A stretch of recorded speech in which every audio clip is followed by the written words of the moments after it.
Ladies and gentlemen, we are back live again. Thank you so much for joining us today. Alan Watt, author, researcher, is our guest. CousInTheMatrix.com is his website. Our websites are Infowars.com and PrisonPlanet.com. And we were discussing before the break the mind control.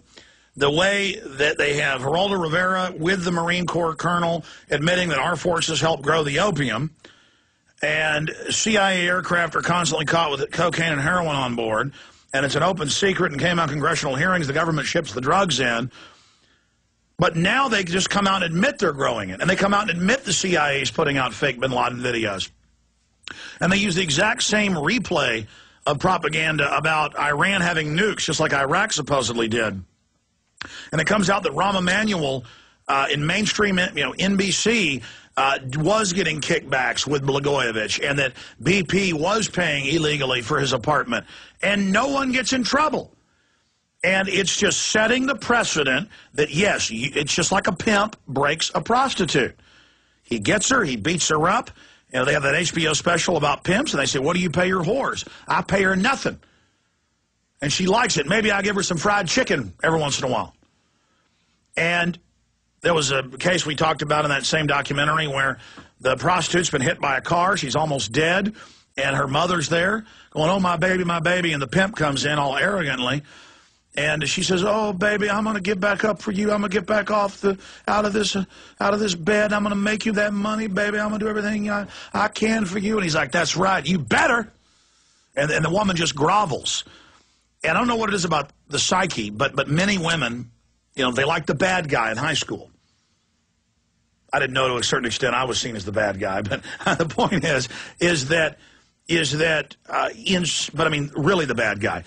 And there's an expanded significance to that today where there's just we took trillions, Congress. The Federal Reserve says we're not going to tell you where it is.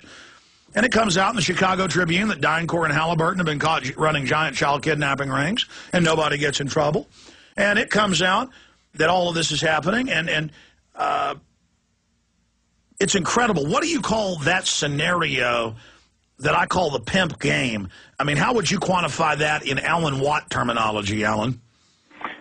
It's part of getting the public used to a form of lawlessness across the board in society. It's easier to control a society in a feudalistic fashion when the big boys come in with the black goons, the black fat goons and soldiers. It's easy to control them when they're already living in apparently a corrupt society where you give payoffs for everything and anything that you actually need even to basically survive day to day. In other words, there's no law and order on the bottom level, technically, and society itself becomes corrupted. They have to become corrupted to survive. And as corrupt globalists, their carbon taxes that they admit will be on families won't be allowed to live in a home by themselves. Everything will be dormitories. There'll be a one-child policy. They're now announcing it. If you can have a factory, a business, a job, everything is up to government, and then it can selectively enforce it. And then it's the new superclass where, hey, honey, you want to be able to have a job? You want to be able to have a hamburger stand? You look pretty good. You've got to serve my troops. This is what bondage means. It does, and also, as I say, they needed this Gulf tragedy to bring in the carbon taxes. They've already been trading them, as I say, for 4 or 5 years in the EU. The European Parliament gave out millions of dollars or euros worth of free carbon credits for them to trade. They're already making profits off them. Lord Rothschild's with Al Gore, his bank in Switzerland has been agreed that's where all the carbon taxes for the entire world has to go through. They're not going to back off, you understand. I've set this up for the last few years, and everything counts on it. So they need to, and they will make whatever it takes to happen to get it ran through until we're living in utter poverty and paying all. See, it's also a substitute, too, for consumerism. You'll find that everything that you earn will be getting paid back in fees and taxes, and there'll be very little left to live on at the bottom, and that's a substitute for a consumerist society. That's definitely part of their agenda. And they admit that that's their agenda, is to bankrupt everyone.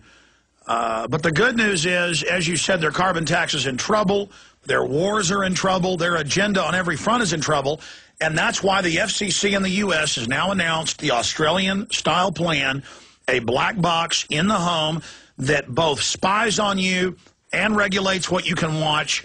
I didn't even expect for them to come out this bold, this early, and to actually have it in newspapers in the U.S. almost as an aside of, yeah, we're going to track everything you're doing, and yeah, Google's driving around for the NSA, listening to everything you do illegally, and that's just the way it is, and yeah, we're going to start shutting down freedom of speech in America. Yeah, we're going to bring the fairness doctrine back to talk radio. They are really desperate. This shows, because from what I've studied, they believe we wouldn't wake up this much. They believe they could use the web, that we'd only care about LeBron James and football and basketball and Tiger Woods, and we wouldn't use the web as a tool against them.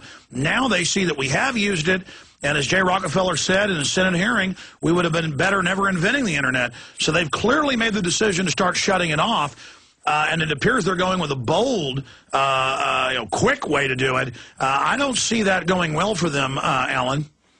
It depends. It hangs really on the U.S. See, most countries have gone through generations of financial depression, like Britain, for instance. Also, they've been overrun by immigrants by design. Tony Blair's aide admitted that in the newspapers, that Tony Blair said that he was going to open the gates of immigration so wide in Britain, with the most diverse cultures, that any semblance of a British identity would be lost and could never be regained forever. That has happened there. So people are apathetic. Many of the immigrants came from countries where there is no democracy as such, and they accept a new totalitarian regime where you do what you're told quite naturally. That's what they're trying to do in the States as well right now. So it depends on how many people within the United States still has enough gumption to stand up and literally by any and all means say, no, we're not going to be your servants and your serfs, and do something about it. It's coming down to that. If it doesn't happen, then you will go into an even more apathetic state as everyone scrapes to get by, to live and survive, and people become more afraid to even speak about anything that's happening. Well, here's an example of that. The New York Daily News is reporting what sheriffs have told us for 5 years. Mexican drug cartels threaten to harm U.S. police officers who bust drug shipments while off duty. They're already killing cops all over. And so we knew 5 years ago from our sources in the DEA and others that they were training Los Zetas to start killing American cops, and that the New World Order was going to use Mexican muscle to start running mafia tactics. And because there's the language barrier, the average American would allow this to creep up on them.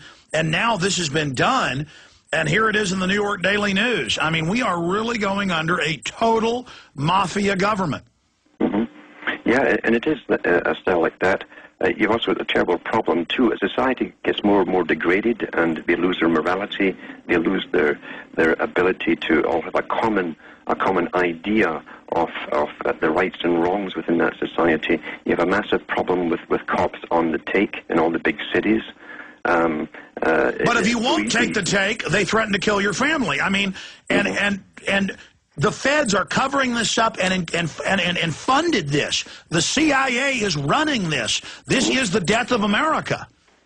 It is, actually, it is. And as I say, the U.S. is the only country left, in fact, it's the only country that had an idea of personal freedoms and liberties and so on.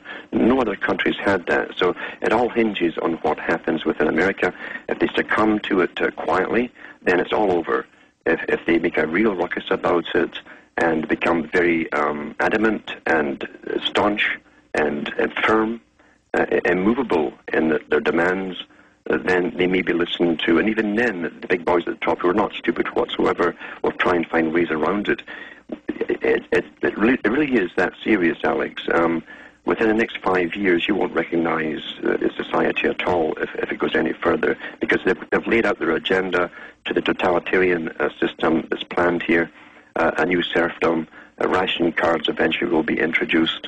They've announced that under the carbon tax, no matter how much money you've got, you're going to have the ration cards, and then the black market controlled by the government. I mean, it is just racket on top of racket on top of racket, with the set goal of bankrupting everyone, and then they just feed us the culture-killing sludge that's on TV to turn us all into monkeys.